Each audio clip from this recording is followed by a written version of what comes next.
to, you know, kind of talk about it as well. But, you know, when certain rappers' careers aren't really going the way they want them to, so they put on a costume. And what I mean by costume is they put on the Chuck Taylors, the Pendletons, you know, they start sea walking. Right. You know, and then their career eventually, you know, blows up. Most notably, allegedly, one of those, according to someone I interviewed back in the day, was Exhibit. And I'm saying this respectfully, and I don't know if it's true or not, but, you know, Exhibit was a backpacker. And then, you know, someone approached him and said, hey, you know, put this on, you know, walk with it and see, and wear certain colors and things like that. And, you know, he went platinum. You wanted to kind of comment on that specifically. I did want to comment on that. The fact that you had talked to Bam about it, you know, Bam had a different relationship with Exhibit than I did. We went on the 30 city tour with Exhibit and Alcoholics and the Visionaries and Fight from Tribe Called Quest. It was cool, but you know, at the end of the day, you know, I'm not full swing banging, because music, if you're really doing music and you care about your music, you're not about to be on the front line like these youngsters is doing. That's why all of them is dead. You know, so we knew at that time, we knew that you can't do both. And if you was tired of this gang banging and all this shenanigans, I was smart enough to know this was my scapegoat to get away from it if I chose to. Why bring it along with you? And so, you know, I was in this when we performed in New Orleans at the House of Blues. You know, I had the white tee on, the Philly hat. I may have the Pittsburgh hat with the P on it. So after I get off stage, exhibiting them like, hey, Floss, what that P stand for? And I'm like, what? Like, I can't believe, because at the end of the day, Exhibit ain't from LA. You know what I'm saying? He from, you know what I mean? His father was rest in peace to his father. Really, there ain't no shot I'm taking at Exhibit, but I'm just saying, if we're going to keep it all the way 100, we're going to keep it all the way 100. And so the fact that Exhibit did ask me, like, Floss, what that P stand for? I was like, it stand for Floss. It stand for player. At the end of the day, at that time, I was gang bang. I was like, and if you want to get technical, stand for Pyro.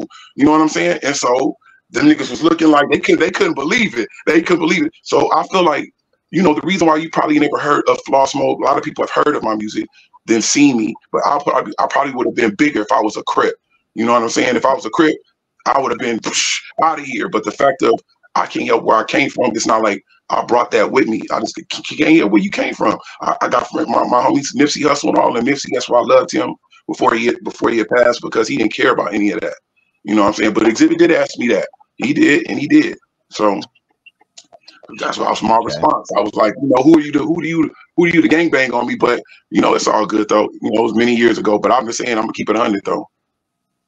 Yeah, you know, I would love for you your point, Lonzo, on this too. You know, because N.W.A. they quote, and most members will probably agree that they put on a costume. You know, you knew them before anyone, Lonzo. Can you chime in on just the rappers quote putting on? And I'm just using costume as the best, you know, the best term. You know what? It's a costume, but it's hard to call it a costume when they wear the same shit off the bus to the stage. Okay, you know what? As World Class Wrecking Crew, if you saw us come up the bus, we look totally different going on stage. But I watch videos all the time, and cats got the same shit. They was in the backstage smoking weed before they got, ain't no dressing, ain't no changing clothes. And right. They do the same shit with the after party, got the same shit on. In fact, I was laughing because, like I mentioned earlier, I got clothes, costumes on display in various parts of the city because I got costumes.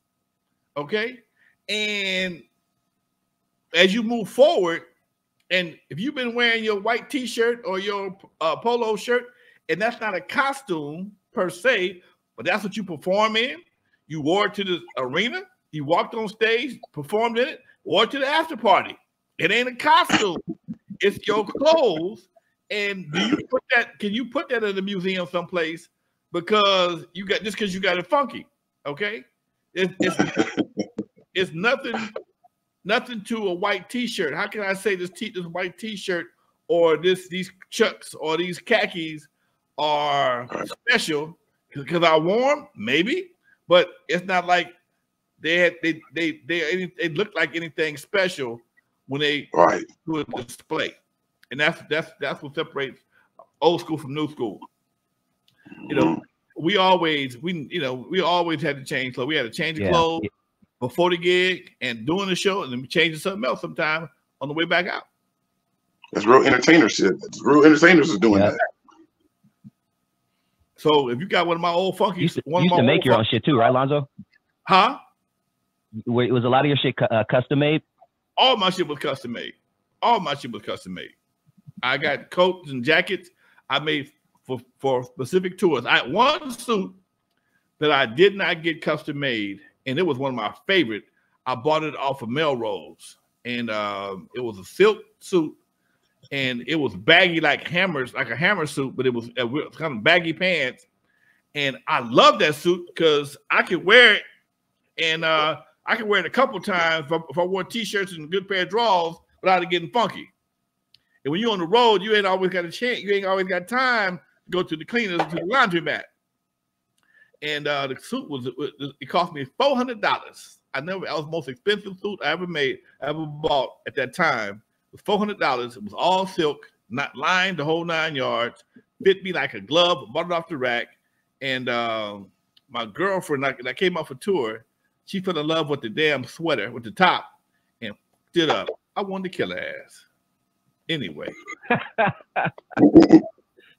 Love it, dude.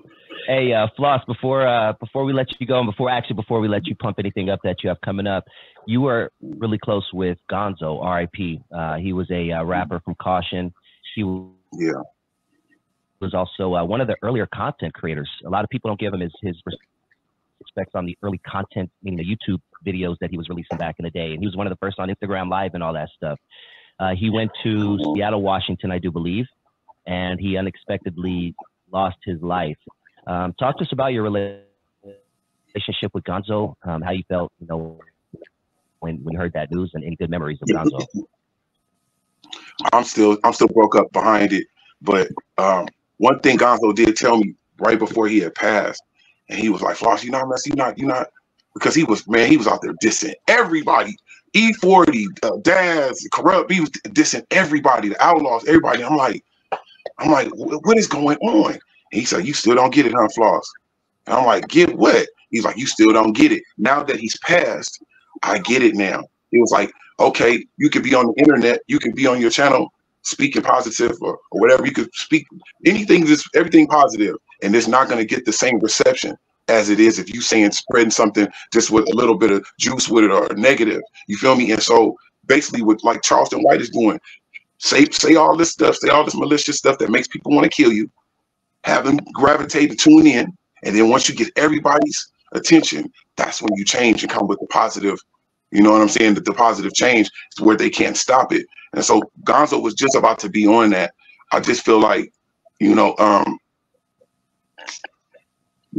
I don't know, man. I just feel like this game is different. It's not fun no more than when it was when we were in the 90s and doing all this stuff. You know what I mean? We would go to Larry Parker's and we would go to, all the spots in LA and all that. You know what I mean? We still of the new. See, Alonzo and them's generation, they was through with it before we knew what to do with it. These are OGs, super OGs, the shit that these youngsters don't see that they're young, so they is in a young world. But they are all, hopefully, if God permits them, to get to this certain age to where you go and be about your health and be about your colon and doing all the things that you're supposed to be doing at this age. You're not going to be young forever. You know what I'm saying? So that's why I tune into Lonzo in y'all show, because it's informative. You can learn things. It's certain things you're supposed to know as a man. We didn't grow up with a lot of our fathers in our lives. So we kind of like gravitate towards some people that still got their sense and say sense of mind and own it. You know what I mean? And older than us. So that's why I tune into y'all show. I love y'all show, G. Thank you, bro. Appreciate that. Real talk, man. Thank you. Really do appreciate that, dog. Before we let you go, man, tell everybody, what you have coming up and what's next for Los Angeles. Actually, I just got chosen to perform at the Super Bowl. They have like the little alternate things there with like the stages. I just got chosen for that. And so I'll be at the Super Bowl. But right now, I'm working on a book called Atlantafornia. Basically, when I moved from from LA to Atlanta, like in '96 till 2013, 2012. So I need your help on that too, Alonzo, like to show me like the steps of where I can go and go get this out. You know what I'm saying? Because it's definitely need to be out. I have a lot of things to saying that, you know. Connect, no problem. No problem. I appreciate that, man. But yeah, man, I love y'all show, and just just to be on all this. I see all this killing. I feel like I'm a king in the dawn because I done seen all this stuff. I done been around Eazy. I done been around Pac. I done seen Big. I done been around all these people, and I'm still here and alive. You know, I'm broadcasting live from Lake Havasu. That's where I stay at. You know what I'm saying? I had to get out of LA because it's terrible. You know, but hopefully we'll get it together. I've been telling everybody, all that black don't vote this year until they give us our reparations. Real talk. You say don't vote. Okay, don't okay. Vote. I'm not a fan of either of the candidates. What we voting for? What they doing for us? They want. I know you.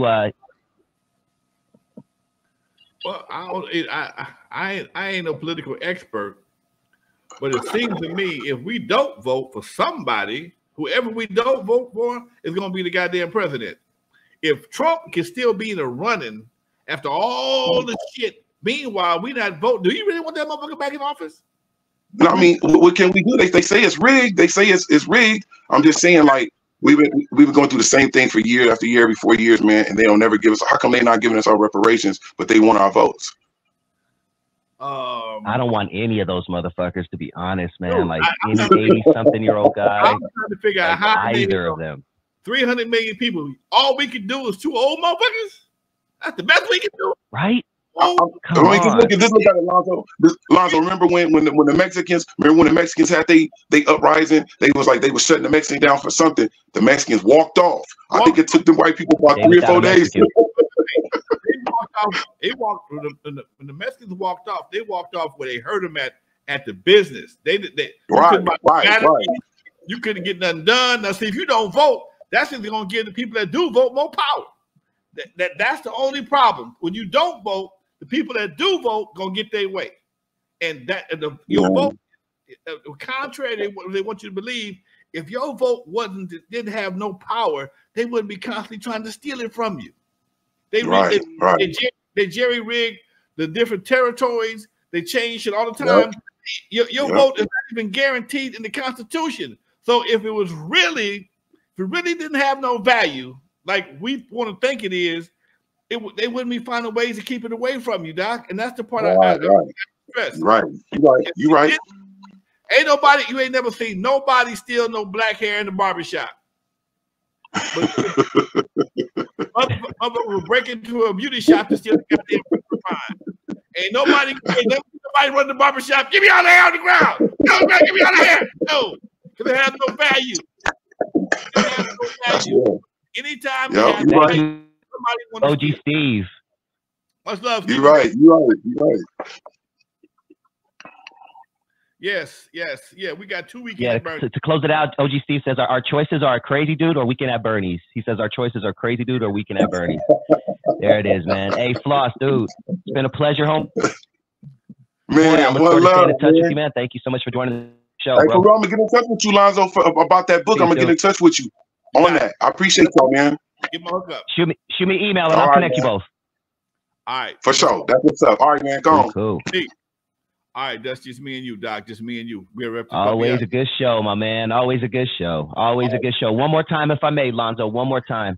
If you guys really want to support the show, let's run those first week numbers up for Lonzo's documentary now on Amazon Prime. It's $1.99 if you want to watch it right now. Like, I want everybody, if you love the show, if you're down, follower, if you've been down, please, $1.99, go to Amazon Prime and watch it right now. It's a great watch from a West Coast hip hop history perspective. You will love it. That's all I got to say, Lonzo. What say you, my man? For those who never heard of me, I'm the first one to put Dr. Dre in the surgery, stuck Ice Cube in the freezer until he got cold on the eve after dark, 50-yard line Super Bowl. When in the movie Straight Outta Compton, they played me like a hater of rap. Don't believe that Hollywood bullshit, because it was all cap. My history goes deeper than most of y'all will ever know. Just remember that N.W.A. stands for Not Without Alonzo. Peace, y'all.